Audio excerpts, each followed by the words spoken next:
अभी आ रही आवाज? Yes ma'am. हाँ।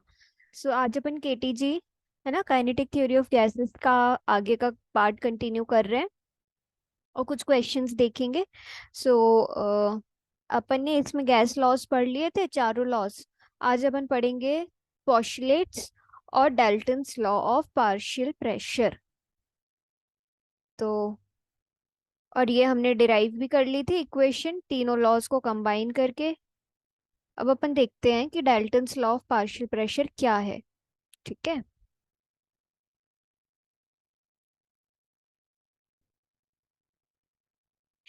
तो देखो, अभी तक जो हमने डिस्कस किया वो था प्योर गैस का बिहेवियर, है ना। प्योर गैस मतलब जब एक ही गैस की बात हो रही थी।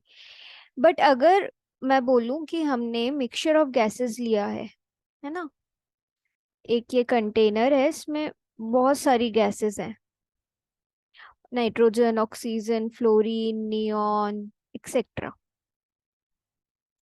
और ये प्रेजेंट है बट ये केमिकली एक दूसरे से रिएक्ट नहीं कर रही हैं। ये बहुत इंपॉर्टेंट और एसेंशियल कंडीशन है डाल्टन्स लॉ की। तो एक कंटेनर में बहुत सारी गैसेस हैं, दे आर नॉट रिएक्टिंग। ठीक है। अब मैं बोलती हूँ कि इनका प्रेशर, टेम्परेचर और वॉल्यूम का आपस में क्या रिलेशन होगा, वो आप कैसे एक्सप्लेन करोगे? तो वो आप डाल्टन्स लॉ के थ्रू एक्सप्लेन करते हो। सो यहाँ क्या होगा कि जो टोटल प्रेशर होगा, है ना, जो ये गैस भी एक्सर्ट कर रही है, ये भी, ये भी, ये भी, ये भी, इन सब का जो टोटल प्रेशर होगा आपका, वो पार्शियल प्रेशर से रिलेटेड होगा। हर एक गैस का पार्शियल प्रेशर होता है, इसका अलग होगा, इसका अलग होगा, इसका अलग होगा, सबका पार्शियल प्रेशर होता है। तो टोटल प्रेशर पार्शियल प्रेशर से रिलेटेड होगा, और इसी चीज को एक्सप्लेन किया था डाल्टन्स ने। तो उनका पॉस्टुलेट क्या कहता है कि at a constant temperature the total pressure exerted by what mixture of gases, जो कि नॉन रिएक्टिव है, मतलब आपस में रिएक्ट नहीं कर रही हैं, जो कि आइडियली बिहेव कर रही हैं, मतलब कि चारों लॉज को फॉलो कर रही हैं। तो किसके बराबर है total pressure? Is the sum of pressure exerted by individual gases occupying the same volume. ठीक है। अब यहाँ पे क्या है कि the individual pressure of a gas in a mixture of gases is known as partial pressure. अभी मैंने जैसे आपको बताया कि हर एक गैस का जो प्रेशर है वो पार्शियल प्रेशर है, और टोटल प्रेशर से वो कैसे रिलेटेड है वो अभी हम आगे देख रहे हैं। तो हमने क्या कंसीडर किया कि हमारे पास तीन गैसेस हैं, एक ए गैस है, एक बी गैस है, एक सी गैस है। इन सब का पार्शियल प्रेशर है, इसका पी ए मान लेते हैं, इसका पी बी, इसका पी सी मान लेते हैं। ठीक है। और ये दोनों क्या है, कांस्टेंट टेम्परेचर और वॉल्यूम का हमें इनके आपस में रिलेशन देखना है। तो अगर हम ये माने, एक वेसल में हमने, इस वेसल का वॉल्यूम वी है, एक मिनट, इस वेसल का वॉल्यूम वी है, और टेम्परेचर, रूम टेम्परेचर या कुछ भी टेम्परेचर टी है। तो डाल्टन लॉ के अकॉर्डिंग क्या होगा कि जो जो टोटल प्रेशर है पीटी, वो इंडिविजुअल पार्शियल प्रेशर के बराबर होगा। ये हो गया। अब क्या होगा कि हमें पता है कि ये हमारी आइडियल गैस इक्वेशन है, पीवी इक्वल्स टू एनआरटी। ठीक है। अब यहाँ पर क्या है कि हमने वॉल्यूम को इधर शिफ्ट कर दिया, तो ये क्या हो जाएगा, एनआरटी अपॉन वी,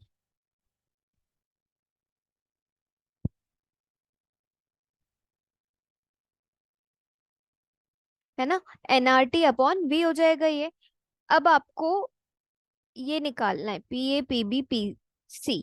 तो आप क्या लिखोगे, P A equals to N R T, N A R T upon V. Same PB के लिए लिख दोगे, मान लो ये पीबी है, और सेम पीसी के लिए लिख दोगे। तो हमें ये तीन इक्वेशंस मिल गई। ठीक है। अब हमें क्या करना है, इन तीनों को इस इक्वेशन में पुट करना है। अब जैसे पुट करोगे तो आर टी अपॉन वी तो तीनों में कॉमन है, तो ये कॉमन आ गया, क्या बचा, N A plus N B plus N C बचा। तो हमें ये एक इक्वेशन मिली। अब इसके बाद क्या करना है तो वो मैं आपको बताती हूँ। Yes Savita, we are discussing here the Dalton's law of partial pressure, अभी स्टार्ट ही किया है। ठीक है, तो अब क्या करना है Yes. हमें। हाँ, पीटी ये किसी टेम्परेचर टी टेम्परेचर पे, सॉरी, ये पीटी यहाँ पर जो है ये टोटल प्रेशर है आपका। ठीक है, तो टोटल प्रेशर को हमने क्या बोला, N T R T upon V. वैसे ही है, P V equals to N R T जैसा, यहाँ वी नीचे आ गया। अब क्या करना है आपको, जो ये वाली इक्वेशन थी ना जो हमने अभी, ये तीनों इक्वेशंस जो हैं आपकी, इसको आपको डिवाइड करना है इस इक्वेशन से। ठीक है, टोटल प्रेशर वाली इक्वेशन से आपको ये पी ए को, पी बी को, पी सी को डिवाइड करना है। तो जैसे ही आप P A P B P C वाली इक्वेशन को पी टी से डिवाइड करोगे, क्या होगा, पी ए क्या था, N A R T upon V था। अब पी टी क्या है, ये है, तो यहाँ एन टी आ जाएगा, आर टी आ जाएगा, वी ऊपर चला जाएगा, ये कैंसिल ये कैंसिल। अब क्या आया, N A upon N T आया, और P A upon P T आया। आया है ना। अब आपको क्या करना है, इस पी ए को यहाँ रहने देना है, पी टी को यहाँ ले जाना है, तो हर उसमें यही लिखा हुआ है। ठीक है, ये मैंने आपको पी ए का करके दिखाया है, वैसे आप पी बी का करोगे, वैसे पी सी का करोगे। ये याद रखना है कि आपको ये जो तीनों इक्वेशंस थी इनको डिवाइड करना है टोटल से। ठीक है, तो आपको ये मिला। अब क्या करना है कि ये जो टर्म्स हैं N A upon N T, ये सब क्या है, मोल फ्रैक्शंस है। मोल फ्रैक्शन क्या होता है, number of moles of that component upon total component. तो आप ये देखो ध्यान से, ये क्वांटिटी मोल फ्रैक्शन हो गई। तो अब आप इनको क्या कहोगे, ये मोल फ्रैक्शन ए गैस का है, बी गैस का है, सी गैस का है। तो आप यहाँ पर इसको रिप्लेस कर सकते हो, P A equals to X A P T, P B equals to X B P T, P C equals to X C P T. ये आपका है एक्सप्रेशन फॉर डाल्टन्स लॉ, जो कि टोटल प्रेशर को partial pressure से relate करता है। ठीक है, तो ये कभी कभी आपको डिराइव करने के लिए आ जाता है, तो बहुत सिंपल है। एक, आपने एक वेसल में तीन चार गैसेस ली जो कि रिएक्ट नहीं कर रही हैं एक दूसरे से, सबसे इंपॉर्टेंट कंडीशन ये है डाल्टन्स लॉ की। उसके बाद इनका पार्शियल प्रेशर क्या है, पीवी इक्वल्स टू एनआरटी है, वी को नीचे ले जाओगे, सबका इंडिविजुअल गैस का प्रेशर लिखोगे, टोटल से डिवाइड कर दोगे, जो कि ये टी लिखा हुआ है, टी फॉर टोटल। अब आप क्या करोगे, बस हो गया ये derivation. So the partial pressure of gas in a gaseous mixture is given by product of mole fraction and the total pressure. ठीक है, इसी पे बेस्ड ही न्यूमेरिकल है, इसी क्वेश्चन पे बेस्ड। तो ये आपको बन जाएगा। अब अपन आते हैं इसके पॉस्टुलेट्स पे, जो कि एग्जाम में आता भी है। तो काइनेटिक थ्योरी के पॉस्टुलेट्स क्या कहते हैं कि अभी तक जो आइडियल गैस इक्वेशन थी उसका कोई एक्सपेरिमेंटल वेरिफिकेशन तो था नहीं, हमने बस बोल दिया थियोरेटिकली कि चारों गैस लॉस को अगर ये फॉलो करता है तो आपका ये क्या है, आइडियल गैस है। बट एक्सपेरिमेंटली डिफाइन, या हम बोलें कि एक्सपेरिमेंट करके प्रूफ किया गया, तो वो काइनेटिक थ्योरी गैसेस के एजम्पशंस को किया गया। ठीक है, तो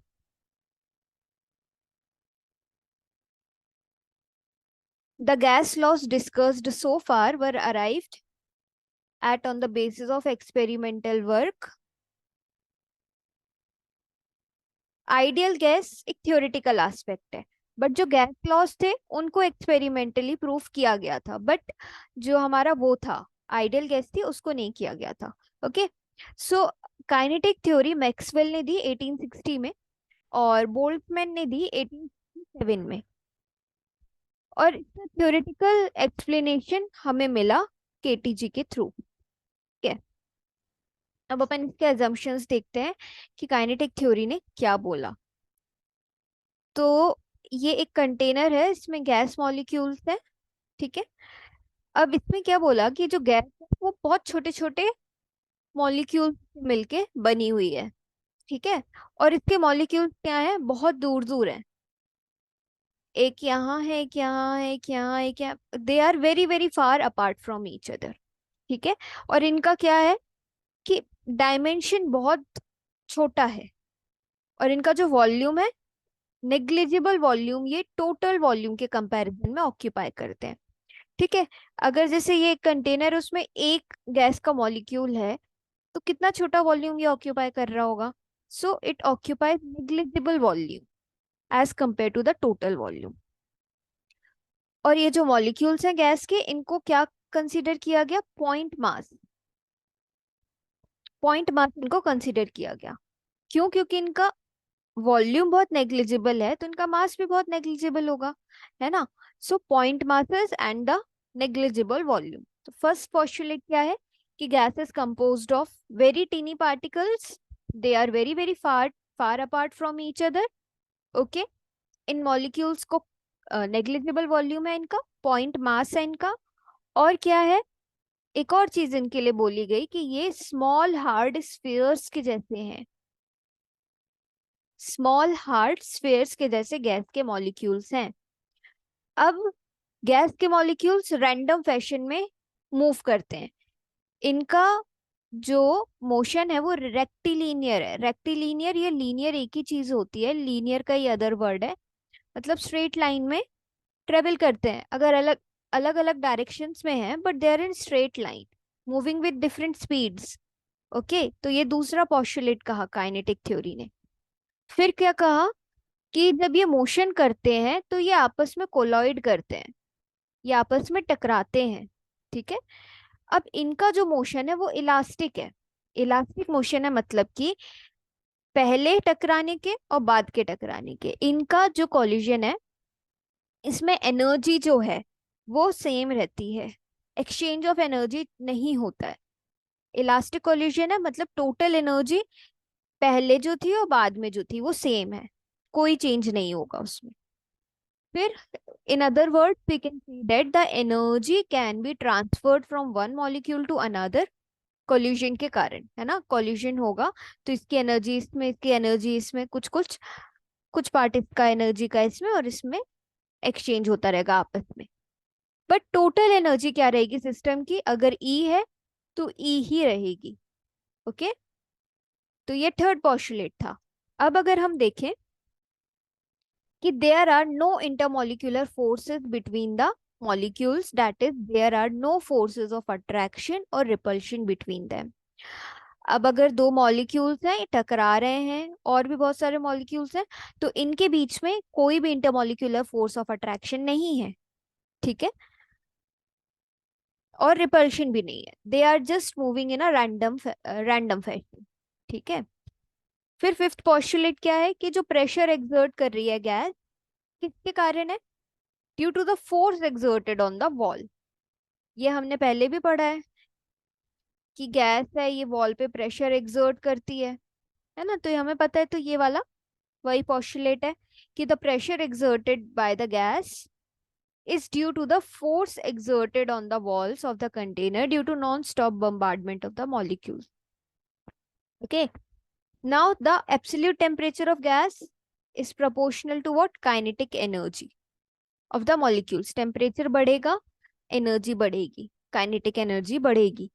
तो ये हमारे 6 पोस्टुलेट थे काइनेटिक थ्योरी के, जो कि आपको एग्जाम में आते हैं। आप इनको अपने वर्ड्स में लिख सकते हो, बस आपको याद रहना चाहिए कौन किस किस पोस्टुलेट्स की बात हुई है यहाँ पर। ठीक है। अब यहाँ पर एक चीज और मुझे आपको बतानी थी, वो है रूट मीन स्क्वायर वेलोसिटी। उस पर न्यूमेरिकल्स आते हैं कभी कभी। ठीक है। तो मीन स्क्वायर वेलोसिटी, आपको इसका डेरिवेशन नहीं, इसका फॉर्मूला बस पता होना चाहिए। तो एक होता है मीन स्क्वायर स्पीड, एक होता है रूट मीन स्क्वायर। तो रूट मीन में सिर्फ रूट लग जाता है और कुछ नहीं। तो मीन स्क्वायर स्पीड है mu square 3 RT upon MM। ठीक है। यहाँ पर ये आप देखोगे 1 मोल है, तो n=1 है ना? मतलब number of molecules of gas, 1 mole gas के लिए n=, अगर 1 है आपका तो n है ये, तो ये एवोगैड्रो नंबर हो गया। n मोल्स के लिए इतने नंबर ऑफ मॉलिक्यूल्स। तो अगर m के लिए इतने मॉलिक्यूल्स हैं, तो ये आपका मोलर मास है। ओके, या अभी आपको न्यूमेरिकल से पता चलेगा, कंफ्यूज मत हो यहाँ पर। तो यहाँ पर ये आपका मीन स्क्वायर वेलोसिटी का फॉर्मूला हो, और अगर रूट आना है तो बस यहाँ पर ये 3RT 3RT हो जाएगा अपॉन ओके। तो ये आपका रूट मीन स्क्वायर स्पीड का फॉर्मूला है। अब आप इस क्वेश्चन को देखो, ये न्यूमेरिकल जो है इसमें आपको निकालनी है RMS वेलोसिटी। ठीक है, किसकी? मीथेन की। मीथेन क्या है? CH4। ओके, मास दिया है, जो गिवन मास है आपको, not the molar mass, the given mass is यहाँ पर। ठीक है, इसलिए यहाँ पे कंफ्यूज मत होना। ये जो है ये आपका क्वेश्चन में गिवन मास है, जो उसकी बात है यहाँ पर, है ना। तो देखो, मास दिया हुआ है आपको 0.016 किलोग्राम पर मोल। टेम्परेचर दिया हुआ है, आर आपको पता है गैस कांस्टेंट। अब यहाँ पर देखो, केल्विन दिया है टेम्परेचर, और पर मोल में दिया हुआ है, इसलिए यहाँ पे जो आर की वैल्यू यूज हो रही है 8.314 हो रही है, जूल पर केल्विन वाली, ना कि 0.08 वाली हो रही है, जो कि लिक्विड्स में हुई थी यूज, है ना। तो वो याद रखना। यहाँ पे बस वैल्यूज पुट कर दोगे, आपका वेलोसिटी यू URMS आ गई। ठीक है, तो सिंपल है। ऐसे ऐसे ही क्वेश्चंस आपको आएंगे, डायरेक्ट क्वेश्चंस। अब जैसे ये एक और क्वेश्चन आया है, root mean square hydrogen molecules की कैलकुलेट करनी है। टेम्परेचर दिया है, आर की वैल्यू पता है, मास दिया हुआ है, सेम इसी तरह से वैल्यू पुट करनी है बस। ओके, तो ये आपका यहाँ पे फिनिश होता है। जो कि इम्पोर्टेंट था इस वो बस पढ़ाया मैंने आपको, और जो बाकी सारी चीजें थी वो सब मैंने आपको नहीं बताई हैं। अब इसमें एक और क्वेश्चन है कि 373 केल्विन पे 1/6 क्यों हो जाती है ना। जो इस पे नहीं है, लिक्विड्स में है, हाँ लिक्विड में है। Viscosity, why the viscosity of water at 373 Kelvin is 1/6 of its velocity at 273 Kelvin। अब ये थोड़ा रीजनिंग वाला क्वेश्चन है। विस्कोसिटी है, टेम्परेचर की बात हो रही है, तो आप इसको किससे रिलेट करोगे कि विस्कोसिटी का टेम्परेचर से क्या रिलेशन है। टेम्परेचर यहाँ ज्यादा है, यहाँ टेम्परेचर कम है। हम क्या बोलते हैं कि टेम्परेचर बढ़ता है तो विस्कोसिटी क्या हो जाती है? कम हो जाती है, इसलिए ये 1/6 हो गई। सिंपल सा रीजन है। क्यों हो गई 1/6? टेम्परेचर बढ़ रहा है, इंटरमोलिक्यूलर फोर्सेस कम हो रहे हैं, काइनेटिक एनर्जी बढ़ रही है, मॉलिक्यूल्स जल्दी मूव करेंगे, फ्लो रेट क्या हो जाएगा? ज्यादा हो जाएगा। इसलिए विस्कोसिटी कम होती है जैसे जैसे टेम्परेचर बढ़ता है, और विस्कोसिटी और फ्लो रेट इनवर्सली प्रोपोर्शनल है। तो टेम्परेचर बढ़ा, विस्कोसिटी कम हुई, मतलब फ्लो रेट बढ़ गया। फ्लो रेट बढ़ गया, इसलिए यहाँ पे आपको पता चल गया है कि विस्कोसिटी 1/6 क्यों है। ठीक है, तो ये क्वेश्चन आया हुआ है प्रीवियस ईयर में, इसलिए मैं ये आपको बता रही हूँ। और ये आपको पता है कि सरफेस टेंशन डिक्रीज क्यों होता है जैसे जैसे टेम्परेचर होता है, ये अभी पिछली क्लास में ही मैंने आपको बताया था। ठीक है, तो इससे मुझे यही बताना था आपको क्वेश्चन। और बाकी सब आपको इसमें से, अब देखो, root mean square speed oxygen to nitrogen का रेशियो निकालना है। कैसे निकालोगे? अब डरने की बात नहीं है कि दो दो गैसेस आ गई, कैसे निकालेंगे। आपको निकालना कुछ नहीं है, पहले आप निकालोगे RMS ऑक्सीजन के लिए, RMS निकालोगे नाइट्रोजन के लिए, दोनों का निकालने के बाद इनका रेशो ले लोगे। कैसे निकालोगे? 3RT/mm। ठीक है, अब यहाँ पर आपको सोल्यूशन भी मिल जाएगा इसका, जो कि थर्ड क्वेश्चन है। ये देखो यहाँ पर, म्यू ऑक्सीजन म्यू नाइट्रोजन का रेशो बस लेना है इसमें। तो ये टेम्परेचर दिया हुआ है, आर से आर कैंसिल हो जाएगा आपका, बस उससे सॉल्व हो जाएगा। ये सॉल्व करके देखना, नहीं बनेगा तो पूछ लेना। और कौन सा क्वेश्चन था? एक और क्वेश्चन था, मुझे देखने दो। हम्म, हाँ, इसका जो फर्स्ट क्वेश्चन है, calculate the molar mass of gas for which density is this. Temperature ये है और प्रेशर दिया हुआ है, इसमें आपको मोलर मास निकालना है। तो ये इक्वेशन तो यही यूज होगी, पीवी इक्वल्स टू एनआरटी। अब मुझे ये कौन बताएगा कि मोलर मास निकालना है, तो हम यहाँ पे क्या कर दें कि हमें मोलर मास मिल जाए। क्या करेंगे हम ऐसा?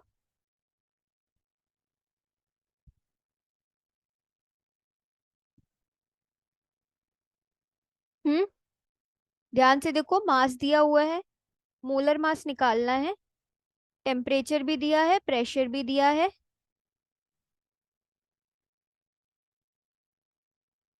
क्या करेंगे हम ऐसा? सोचो। Mass is equal to density upon volume. क्या करेंगे?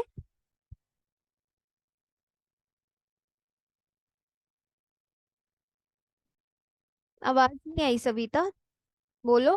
क्या करेंगे? Density is equal to mass by volume. Density equals to mass upon volume करेंगे। हाँ, देख के तो नहीं बता रही हो ना? No. हाँ, तो देखो, density equals to mass upon volume, और एन को रिप्लेस, दो चीजें करनी पड़ेगी यहाँ पर। क्यों? क्योंकि हमारे पास दो अननोन वेरिएबल्स हैं, वॉल्यूम भी हमें यहाँ गिवन नहीं है और एन हमें गिवन नहीं है। तो हमें पता है एन तो निकाल लेंगे, क्या होता है, वेट अपॉन मोलर मास। मोलर मास निकालना है, वेट दिया है, ये हमारे पास है, ये हमें निकालना है। तो एन तो हमें मिल जाएगा, बट वॉल्यूम कैसे निकालेंगे? तो डेंसिटी आपको यहाँ दी हुई है, density equals to mass upon volume, density दी है, और प्रेशर है, मास यहाँ से, वॉल्यूम यहाँ से निकल जाएगा। कैसे निकलेगा वो अपन देख रहे हैं। ये हुआ इक्वेशन। अब आपके पास यहाँ प्रेशर है ना, density PV equals to NRT. PV equals to NRT है, एन को हमने रिप्लेस कर दिया W upon molar mass, RT हो गया। प्रेशर है, मोलर मास निकालना है, आर है, टी है, और वी। अब वी क्या होता है, density equals to mass upon volume. तो अगर हम इसको यहाँ शिफ्ट कर दें वॉल्यूम को, तो मास अपॉन डेंसिटी हो जाएगा। अगर वॉल्यूम को हम, वॉल्यूम की जगह यहाँ पे हम इसको पुट कर दें, है ना, तो डेंसिटी कितनी दी थी, कितनी दी है डेंसिटी, 1.25 इंटू 10⁻³ किलोग्राम पर मीटर क्यूब।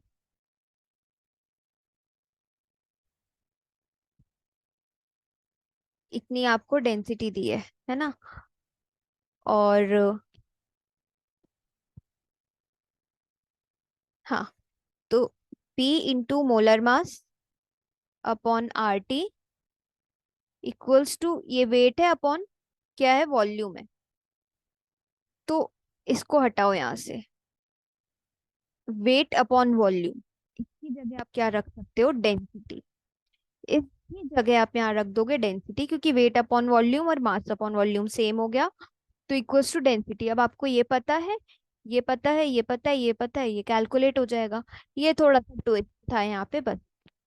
ठीक है, आई बात समझ? क्या किया हमने? कुछ नहीं किया, पीवी इक्वल्स टू एनआरटी लगाया।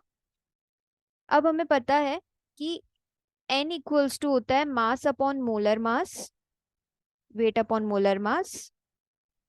इसको हमने ऐसे रहने दिया, और हमें पता है डेंसिटी होता है मास अपॉन वॉल्यूम। क्यों? क्योंकि हमें वॉल्यूम चाहिए था। अब हम इसको कैसे निकालें? तो मास अपॉन वॉल्यूम और वेट अपॉन मोलर मास, दो चीजें थी। तो हमने इस इक्वेशन को रीअरेंज किया। कैसे किया? पी को इधर रहने दिया, molar mass upon weight equals to, just a minute,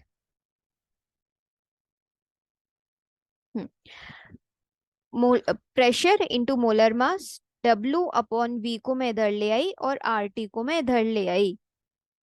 तो अब मास अपॉन वॉल्यूम और वेट अपॉन वॉल्यूम दोनों चीजें सेम हो गई। अगर राइट हैंड साइड इक्वल है तो ये हम इसको यहाँ शिफ्ट कर सकते हैं वेट अपॉन वॉल्यूम की जगह। तो जैसे आप इसको यहाँ रखोगे तो आपको एक इक्वेशन मिल जाएगी जो ये है। इसमें ये पता है, ये पता है, ये पता है, ये पता है, ये निकालना है बस। यही इतना सा ट्विस्ट था जो मैं मुझे आपको बताना था यहाँ पर, कि ऐसे क्वेश्चंस आ सकते हैं जिसमें थोड़ा सा ट्विस्ट हो, बट फॉर्मूलेज वही यूज होंगे जितने हमने पढ़े हैं। ठीक है।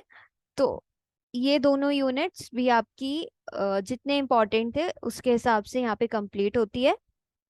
और अगर कोई डाउट हो इन दोनों में तो आप लोग पूछ सकते हो, ये कुछ भी न्यूमेरिकल में भी डाउट हो तो पूछ सकते हो। और जो इसके बाद वाली यूनिट है लिक्विफिकेशन ऑफ गैस, उसमें से भी जो इम्पोर्टेंट होगा वो मैं आपको अभी पढ़ा दूंगी। और बाकी जो भी बचेगा, है ना, बहुत ज्यादा थ्योरेटिकल वाला पोर्शन नहीं करेंगे, जो इम्पोर्टेंट है वो पढ़ेंगे। बाकी इसके वीडियोस थोड़े टाइम बाद अपलोड हो जाएंगे। ओके।